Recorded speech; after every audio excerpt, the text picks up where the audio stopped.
Ladies and gentlemen, my name is SuddenlyNinja, and it is so good to see you again. I have a brand new episode of In the Beginning waiting for you, but first, I would like to take this opportunity and thank each and every one of you for getting the channel up to 250 subscribers. I couldn't be happier. It is truly a milestone, not only for the channel, but also for me personally, and I honestly didn't expect to reach 250 subs before the end of this year. So imagine my surprise when I woke up a few days back and suddenly girlfriend told me that we had actually made it and that she was going to bake me a cake to celebrate. So expect a picture of a cake soon, and I just want to say one more time, thank you to everyone who watches my videos. The last 2.5 years were truly amazing, and I hope to be able to do this for a very long time.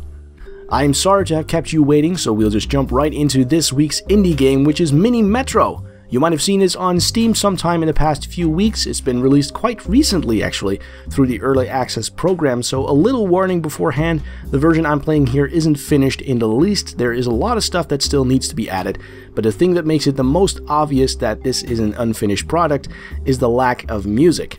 Now, as you can see, Mini Metro is a very minimalistic game, and from my experience, those games work best when there's an interesting soundtrack included whilst you're playing, something to keep you in the mood and to prevent you from going into this zombie-like mode and just zoning out everything else, which is kind of what happens when you play the current version of the game. But I've heard that well-known indie composer Disasterpeace is working on getting some of his tunes into this game, so I expect the game to feel much more like an actual game when that actually happens.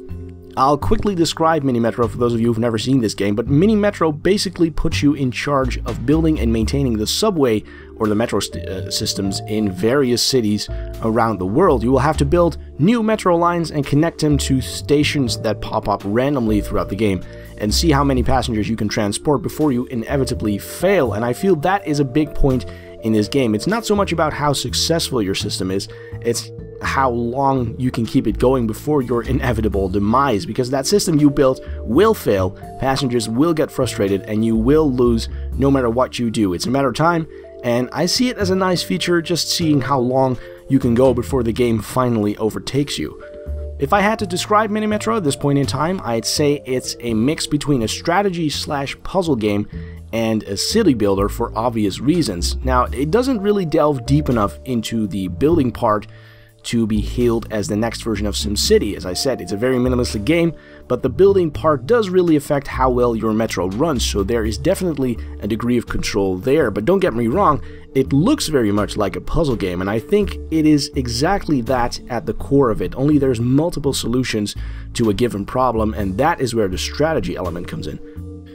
But before you get to all of that, you will have to figure out how to play the game. Only at this time, the game doesn't tell you how to actually do that. It contains no tutorials, no guides. There's only these simple animations of a mouse clicking and dragging across the screen to give you a vague idea of what to do, but most of the actions you can perform, you will have to figure out yourself. Now, of course, this is something that I expect to be fully rectified when Mini Metro gets closer and closer to launch, so I won't make a big deal out of this, but at this time, it's a little bit frustrating having to figure everything out yourself. If you want to support the developers in building Mini Metro into the great game that it can potentially be, I recommend that you pick it up following the link in the description, but keep in mind that you're entering into an early access version of the game. You're not buying a complete game. It's still in heavy development, and if you're expecting a complete and finished game, I advise you to wait a couple of months until the developers have added more features and officially launch the game. Mini Metro is available now in the Steam Early Access program for €6.99, $6.99, and £4.99. That's all I have for this week. Stay tuned for a new episode of In the Beginning every Friday, and I might be planning something cool that has to do with upcoming pirate-themed exploration game Salt in the upcoming weeks, so keep an eye out for that. In the meantime, if you like this episode of In the Beginning, make sure to tell your friends on the Twitter and on the Facebook, or simply leave me a nice comment behind this video. I'll try to respond to every single one of them. If you want to see some behind the scenes material, I post stuff like that regularly on my Twitter and my Facebook page, so make sure to check those out.